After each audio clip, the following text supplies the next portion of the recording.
Good morning dear student, कैसे हैं आप सब? बढ़िया। तो आज हम शुरू करेंगे एक नए टॉपिक मैट्रिक्स। आज हम जानेंगे कि मैट्रिक्स क्या होता है, हमारे दैनिक जीवन में मैट्रिक्स का क्या उपयोग है, इसकी परिभाषा, इसके कितने प्रकार हैं, कुछ अच्छे एग्जाम्पल। तो वीडियो को स्टार्ट करने से पहले यदि आप हमारे चैनल पे नए हैं तो हमारे चैनल को सब्सक्राइब करिए, वीडियो अच्छा लगे तो लाइक करिए, ज्यादा से ज्यादा शेयर करिए, जो चीज न समझ में आए कमेंट करिए। तो चलिए आज स्टार्ट करते हैं मैट्रिक्स क्या होता है, आव्यूह क्या होता है। तो सबसे पहले हम जानते हैं कि कुछ हम इक्वेशन पढ़ चुके हैं। जैसे मान लीजिए हम दो चरराशि में एक रैखिक समीकरण ले रहे हैं, 2x + 3y बराबर मान लीजिए 5, 4x + 5y बराबर 3 है। अब इस समीकरण को, इस लीनियर इक्वेशन को एक आयताकार बॉक्स में अगर लिख दिया जाए या कह लिया जाए किसी सूचना को आयताकार या बड़े कोष्ठक में लिखने की जो प्रक्रिया है उसे हम क्या कहते हैं, आव्यूह कहते हैं।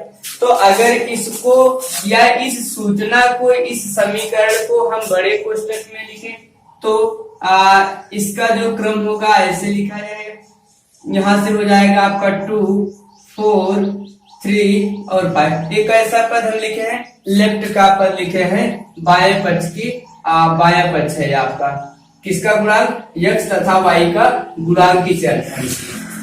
अगर हम राइट साइड की बात करें तो राइट साइड आपकी यही सूचना इस तरीके से लिखी जाएगी, यह आपका दायां पक्ष है। तो किसी दी गई सूचना को आयताकार बड़े कोष्ठक में लिखने की जो प्रक्रिया है, जो विधियां हैं, उसे हम मैट्रिक्स के नाम से जानते हैं। मैट्रिक्स की डिफिनीशन क्या है बच्चों? मैट्रिक्स की जो डिफिनीशन है कि मैट्रिक्स क्या है, यमन आव्यूहों का एक आयताकार क्रम विन्यास होता है। क्या होता है? यमन आव्यूहों का एक आयताकार क्रम विन्यास होता है। एक रेक्टेंगल के आकार का, आयत के आकार का क्रम विन्यास होता है, जिसमें यम क्या होता है बच्चों? यम होता है पंक्तियों का क्रमित। पंक्तियां क्या होती है अभी हम डिस्कस करेंगे, पंक्ति के बारे में, कॉलम के बारे में सब चर्चा करते हैं। तथा यन क्या होता है? यन जो है कॉलमों के अवयव का क्रमिक समुच्चय होता है। तो जो आपका यम क्रॉस यन, इसको हम यम क्रॉस यन भी पढ़ते हैं, यम गुणे यन भी पढ़ते हैं, का जो एक आयताकार रेक्टेंगल में जो सूचना आंकड़ा बना उसी को हम बोल देते हैं, वो क्या हुआ आपका आव्यूह। तो किसी भी सूचना को, किसी भी आंकड़ों को अगर बड़े कोष्ठक में व्यक्त कर दिया जाए, बड़े कोष्ठक में रख दिया जाए, तो वह जो प्रक्रिया होती है आव्यूह कहलाती है। यम क्या होगा? अब हम चर्चा करते हैं बच्चों, पंक्ति क्या होता है। पंक्ति क्या होता है जिसको हम बोलते हैं रो बोलते हैं। बच्चों पंक्ति क्या होता है? आव्यूह में ये जो आपके क्षैतिज अवयव हैं इसको हम बोलते हैं पंक्ति।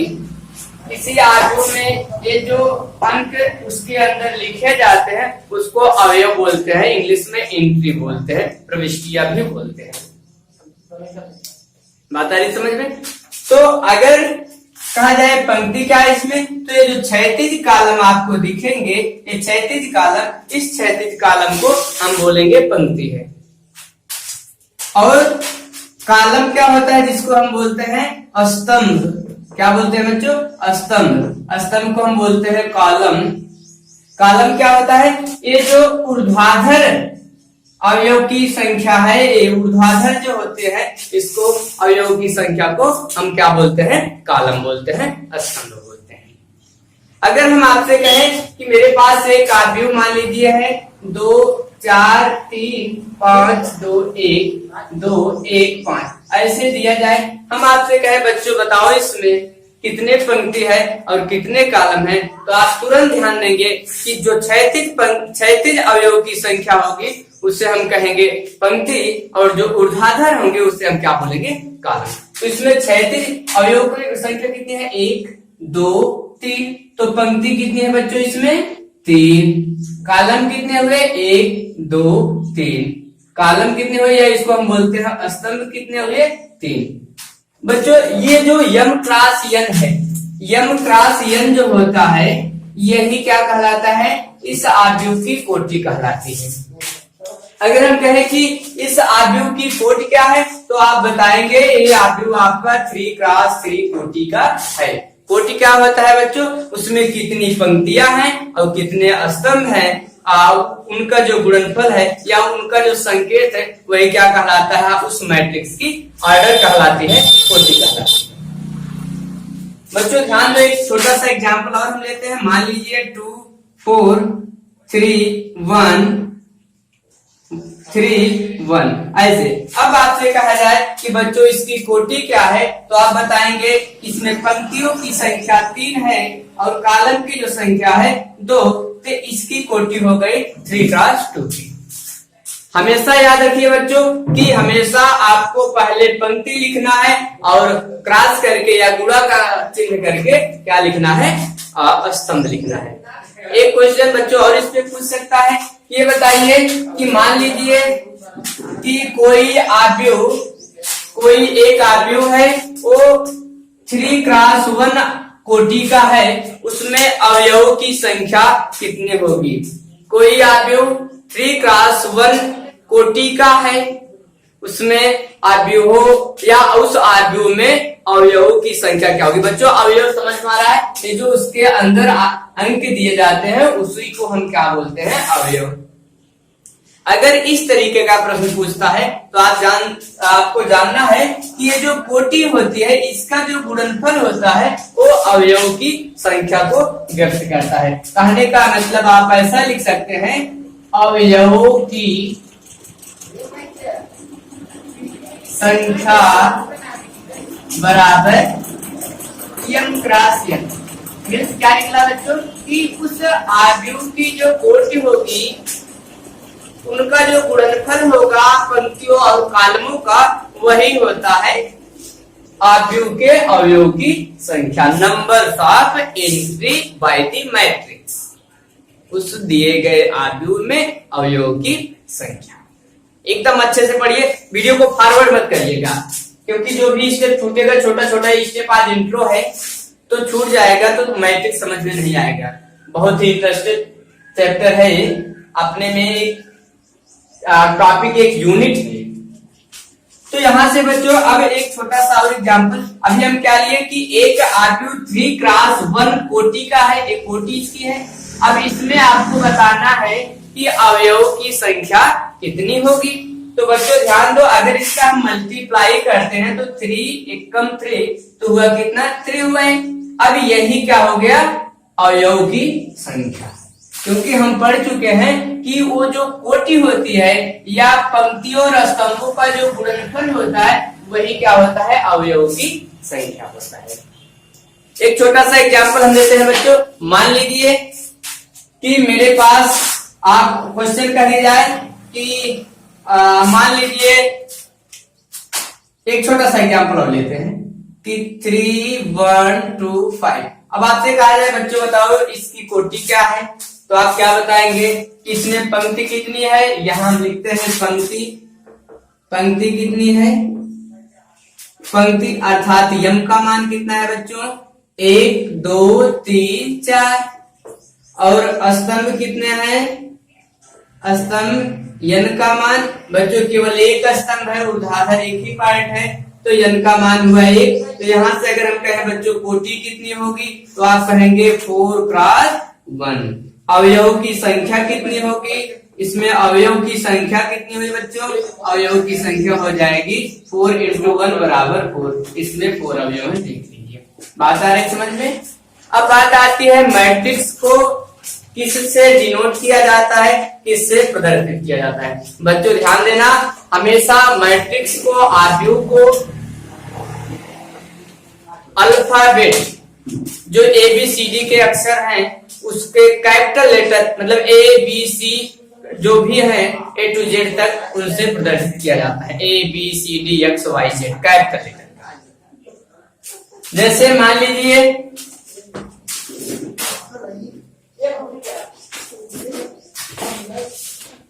कोई एक आव्यूह है,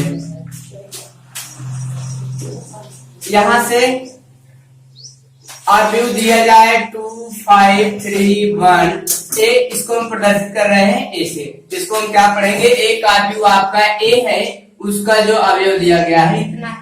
इसमें इसकी कोटि क्या है बच्चों, आपको यहाँ से ए आप ए डिनोट करो, बी लिख सकते हो, सी लिखो, एक्स वाई जेड आप किसी से भी प्रदर्शित कर सकते हो। एक चीज हमेशा ध्यान देना, अल्फाबेट के जो बड़े कैपिटल लेटर के अक्षर है उन्हीं से इस आव्यूह को प्रदर्शित किया जाता है। कोटि क्या होगी बच्चों, इसमें 2 पंक्ति हैं तो 2, अब कितने कॉलम हैं 2, तो इसकी कोटि क्या हो गई 2 क्रॉस 2 के। पंक्तियों की संख्या कितनी है बच्चों 2 है, कॉलम की संख्या कितनी है 2, अवयवों की संख्या हो जाएगी 2 2 4, 4 एलिमेंट भी इसमें है।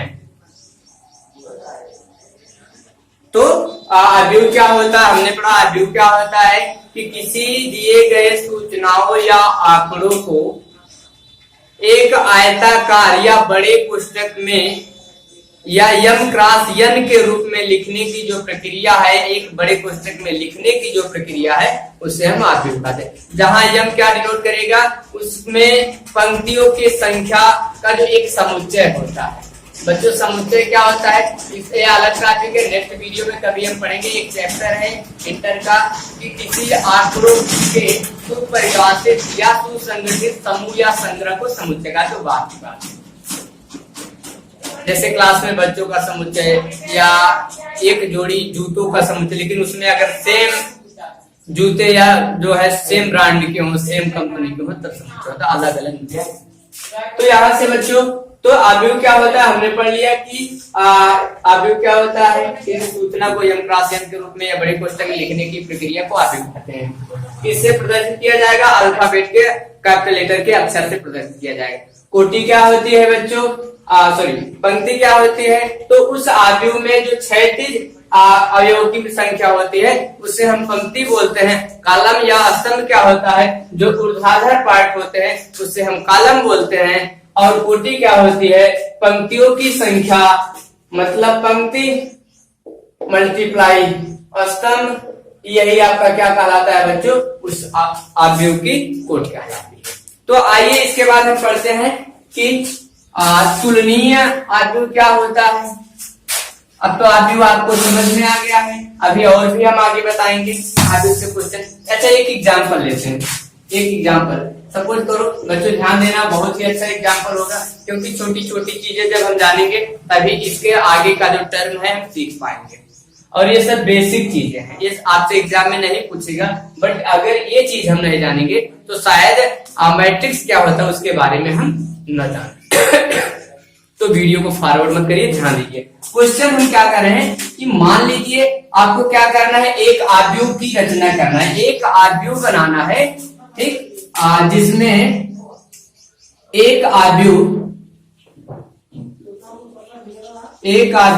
ए बराबर मान लीजिए ए आई जे। बच्चों ध्यान दो, ये क्या होता है कि आव्यूह को एक प्रकार से और लिखने की प्रक्रिया है, छोटी शॉर्टकट मेथड है। आव्यूह ए बराबर कुछ भी दिया गया हो या ए बराबर उसकी शॉर्टकट लिखने की मेथड है, कंफ्यूज मत होइएगा। ए बराबर दिया गया इतना की रचना करना, की रचना कीजिए, क्या करना है, रचना करना है बच्चों, जिसमें दिया है ए किस क्लास का, किस कोटि का, जिसकी कोटि क्या होगी, उस आव्यूह की जिसकी रचना करना है बच्चों उसकी कोटि होगी 3 क्रॉस 2, ठीक ना। एक आव्यूह की रचना करना है आएगी कि जिसमें उस आव्यूह की कोटि कितनी होगी बच्चों 3 क्रॉस 2 की होगी। बच्चों एक ध्यान दो कि अगर आव्यूह जो होता है उसके जो एलिमेंट है उसको हम लिखते हैं A11 A12 A13 dot dot dot ऐसे होता है, ए अंतर चला जाता है। A1n भी हम कर सकते हैं बच्चों, 1n भी कर सकते हैं। यहां से हो जाएगा A21 A22 A23 dot dot A2n ऐसे हो जाएगा बच्चों। यहां से आप आगे भी बढ़ा सकते हैं A31। इसका मतलब बच्चों क्या हुआ, A11 का मतलब ये होता है कि ये जो एलिमेंट है A11 इस मैट्रिक्स के आव्यूह के पहली पंक्ति और पहले कॉलम का पहला अवयव है। 1 का मतलब पहली पंक्ति का है और इस 1 का मतलब पहले कॉलम का यह अवयव है। A22 का मतलब क्या हुआ कि मतलब दूसरी पंक्ति और दूसरे कॉलम का अवयव है। अगर हम कहें कि A31 है, इसका मतलब तीसरी पंक्ति पहले कॉलम का जो अवयव होगा वो A31 होगा। तो अब ये प्रश्न क्या कह रहा है कि एक आव्यूह A बराबर AIJ की रचना करना आपको, जिसमें उस आव्यूह की कोटि क्या होगी, ऑर्डर 3x2 का होगा। तो चलिए चर्चा करते हैं। तो पहली चीज 3x2 का हम एक आव्यूह बना लेते हैं और इसमें एक कंडीशन दिया है, जहां क्या दिया है कि AIJ = 3i-2j ऐसे दिया गया बच्चे। अब हम क्या करेंगे, इसका सोल्यूशन आप लोग देखिए कितना प्यारा सा खूबसूरत सा सोल्यूशन इसका है। अच्छे से हर चीज समझ में आएगी, एकदम हलवा है। आप वीडियो में लास्ट तक बने रहे। तो मान लीजिए हम मानते हैं कि माना मेरे पास एक आव्यूह A है, इसके एलिमेंट क्या होंगे, किसी कोड के हैं 3x2 का, मतलब इसमें हो गया 3 पंक्ति होंगी और कॉलम कितने होंगे बच्चों, 2 होंगे। बात आ रही समझ में, पंक्ति सेकंड कॉलम होता है। तो पंक्ति 3 होंगी तो हो जाएगा A11 A12, कॉलम कितने बच्चों, 2, तो दूसरा तो होगा नहीं, तो इतना ही हुआ। अब इसके बाद हो जाएगा A21 A22 A31 A32। बच्चों समझ में आया, क्योंकि कह रहा 3 पंक्ति हो गया 1 2 3, कितने कॉलम बच्चों, 2 1 2, तो 3x2 ऑर्डर का एक मैट्रिक्स बनाना है। अब बच्चों ध्यान दो, यहाँ से अगर हमको इसका इस सब एलिमेंट की वैल्यूज पता हो जाए तो क्या हमारा मैट्रिक्स बन जाएगा, जी बिल्कुल बन जाएगा। तो अगर यहाँ ध्यान दो, ये जो आपकी कंडीशन दी गई है इसमें कह रहा है कि AIJ बराबर 3i-2j है। तो ध्यान दो, अगर AIJ कहा तो ये समीकरण आपका IJ के रूप में हो, बट अगर यहाँ से हम A11 फाइंड करें तो ध्यान दो बच्चों, I के स्थान पे हम क्या पुटअप कर रहे हैं 1, J के स्थान पे क्या पुटअप करना है हमको 1। तो इस समीकरण में I और J की वैल्यू पुटअप करो, हो जाएगा 3 इंटू I का मान कितना है बच्चों, 1 रख रहे हैं, -2 इंटू J का मान कितना रख रहे हैं बच्चों, 1, तो हो जाएगा यही कितना 3 एकम 3 -2 एकम 2 बराबर 3 में से 2 गया 1। बच्चों अब हमको निकालना है A12 की वैल्यू, तो A12 = तो यहाँ से हो जाएगा 3, I के स्थान पे बच्चों क्या रख रहे हैं 1, तो I के स्थान पे हुआ 1 -2 इंटू J का मान अब कितना रखना है बच्चों 2, तो हो जाएगा 3 एकम 3 -2 दूनी 4, 3 में से 4 घटेगा बच्चों -1 आ जाएगा। अब क्या फाइंड करना है A21 का मान, A21 = यहाँ से हो जाएगा बच्चों 3 इंटू I की जो वैल्यूज है इस समीकरण में 2 पुटअप करना है, -2 इंटू J की जो वैल्यू है कितना पुटअप करना है बच्चों 1 रखना है। यहाँ से हुआ 3 दूनी 6 -2 एकम 2, 6 में से 2 घटेगा बच्चों आ जाएगा 4। तो यहाँ से अब हम फाइंड करते हैं A22 की वैल्यू, तो हो जाएगा इसी समीकरण में बच्चों I के स्थान पे 2 J के स्थान पे 2 पुटअप करिए, तो हो जाएगा 3 इंटू I के स्थान पे बच्चों 2 -2J, हो जाएगा 2 इंटू J के स्थान पे बच्चों 2 रखना है, तो यहाँ से हो जाएगा 3 दूनी 6 -2 दूनी 4, 6 में से 4 घटेगा बच्चों आ जाएगा 2। इसके बाद A22 निकल गया, इसके बाद हमको निकालना A31 बच्चों ध्यान दो, इसी समीकरण में I के स्थान पे 3 J के स्थान पे 2 पुटअप करना है, तो हो जाएगा 3 × I का मान है 3 -2 और J की वैल्यू कितना पुटअप की जा रही है 1, तो हो जाएगा 3 त्रिका 9 और 2 एकम 2, 9 में से 2 घटेगा कितना आ जाएगा 9 में से 2 घटा 7। ठीक, इसके बाद हम निकालते हैं A32 बच्चों, ये हो जाएगा 3 × I के स्थान पे 3 रखना है, -2 J के स्थान पे क्या रखना है बच्चों 2, तो हो जाएगा 3 त्रिका 9 -2 दूनी 4, ये बराबर आ जाएगा 5। बच्चों इस एलिमेंट की जो वैल्यूज है सब हमको प्राप्त हो गई। अब हमको क्या करना है, एक आव्यूह की रचना करना है, एक आव्यूह तैयार करना है।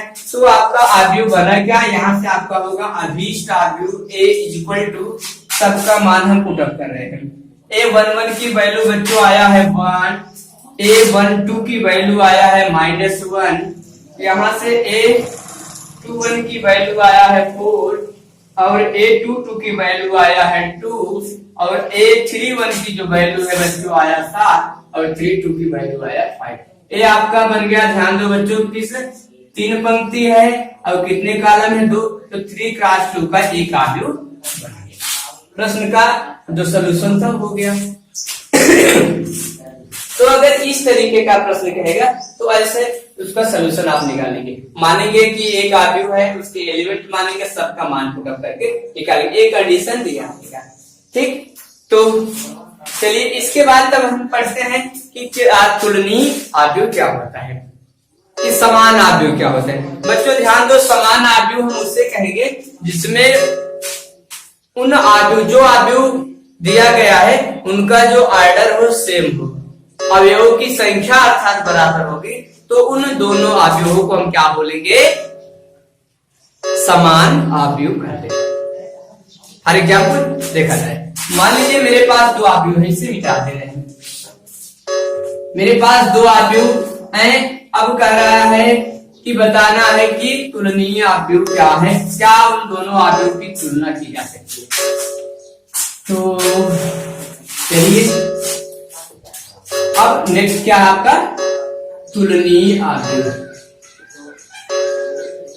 तुलनीय आव्यूह, मान लीजिए इसकी डिफिनीशन लिखते हैं बच्चों कि वह आव्यूह, हम बता रहे हैं वह आव्यूह जिसमें या जिन आव्यूहों का ऑर्डर सेम होता है, कोटि समान होती है, उन आव्यूहों को हम तुलनीय आव्यूह कहते।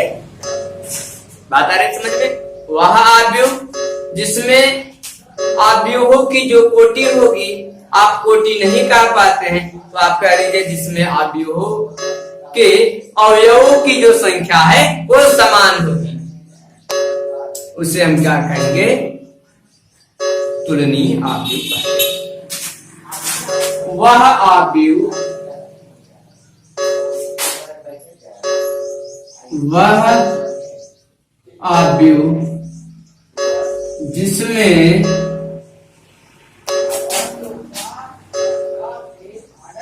आव्यूहों की कोटि जो होगी, आव्यूहों की कोटि क्या हो बच्चों, समान हो, समान होती है, उसे हम कहते हैं तुलनीय आव्यूह। क्या कहते हैं बच्चों, तुलनीय आव्यूह कहते। बच्चों ध्यान दो थोड़ा सा, आज इस तुलनीय आव्यूह को 3 तरीके से समझ सकते हैं। या तो कह दिया जाए 2 आव्यूह तुलनीय कब होंगे, जब उनकी कोटि क्या हो, समान हो। आप कोटि नहीं कह पाते हैं तो आप कह लीजिए वह आव्यूह जिसमें पंक्तियों और कॉलमों की संख्या समान, मतलब पहले आव्यूह में जितनी पंक्ति है वही दूसरे आव्यूह में भी उतनी पंक्ति होगी, पहले आव्यूह का जो स्तंभों की संख्या है वही दूसरे आव्यूह में स्तंभों की संख्या है। अगर ये है तब भी वो दोनों आव्यूह क्या कहलाएंगे, समान आव्यूह या तुलनीय आव्यूह कहलाएंगे। या कह लो कि वह आव्यूह जिसमें अवयव की संख्या बराबर हो, उसे हम क्या कहते हैं, तुलनीय आव्यूह। जैसे बच्चों ध्यान दो, मान लीजिए मेरे पास ए और बी 2 मैट्रिक्स है, इसको हम कब कहेंगे कि दोनों आपके जो हैं समान या तुलनीय आव्यूह है, जब ए की जो कोटि होगी, आव्यूह ए की जो कोटि होगी, ए की कोटि और ए बी की जो कोटि है क्या हो जाएगा बच्चों, अगर बराबर हो जाती है तब उस आव्यूह को भी हम क्या कहेंगे, तुलनीय आव्यूह। जैसे मान लीजिए एक आव्यूह ए बराबर लिखे 3, 5, 1, 2 और यहाँ से बी बराबर एक आव्यूह का दे 1, 2, 3। आपसे कहा जाए बच्चों बताओ ये क्या तुलनीय आव्यूह है, तो आप देखो इसकी कोटि क्या होगी, 2 पंक्ति है तो 2, कितने कॉलम है 2, तो जाएगा 2 क्रॉस 2 ऑर्डर का ये है। इसमें बच्चे पंक्ति कितनी है 3 और कॉलम कितने 1, क्या दोनों की कोटि सेम है, नहीं है, तो क्या ये तुलनीय आव्यूह होंगे, तो आप कहेंगे तुलनीय आव्यूह नहीं है, तुलनीय आव्यूह क्या है बच्चों, ये नहीं। अगर यही जो कोटि है इसकी कोटि के बराबर हो जाता तो उसको हम कहते हैं ये क्या है, तुलनीय आव्यूह है। बात आ रही समझ में? तुलनीय आव्यूह का 2 आव्यूह कब तुलनीय होंगे, जब पहले आव्यूह की कोटि दूसरे आव्यूह की कोटि के बराबर हो जाएगा तो उसे हम कहेंगे तुलनीय आव्यूह। ठीक, तो आज के वीडियो में बच्चों बस इतना ही। नेक्स्ट वीडियो में हम पढ़ेंगे कि मैट्रिक्स के टाइप्स ऑफ मैट्रिक्स क्या होता है, आव्यूह के प्रकार कितने होते हैं, सबके डिफिनीशन पढ़ेंगे, सबका एग्जाम्पल पढ़ेंगे। इसके बाद पढ़ेंगे 2 मैट्रिक्स को कैसे ऐड किया जाता है, addition of the matrix, subtraction of the matrix, multiplication of the matrix, वो चर्चा नेक्स्ट वीडियो में हम करेंगे। तो बच्चों मेहनत से पढ़ाई करिए, जो टॉपिक आपको बताया जा रहा है घर से आप उसको पढ़ के आए, और यदि आप उसको पढ़ के आएंगे तो वीडियो देखेंगे तो ज्यादा से ज्यादा समझ में भी आएगा, अच्छे से समझ में आएगा। यदि आपको वीडियो अच्छा लगा हो तो प्लीज लाइक शेयर, और जो भी आपको समस्या हो कमेंट जरूर करें।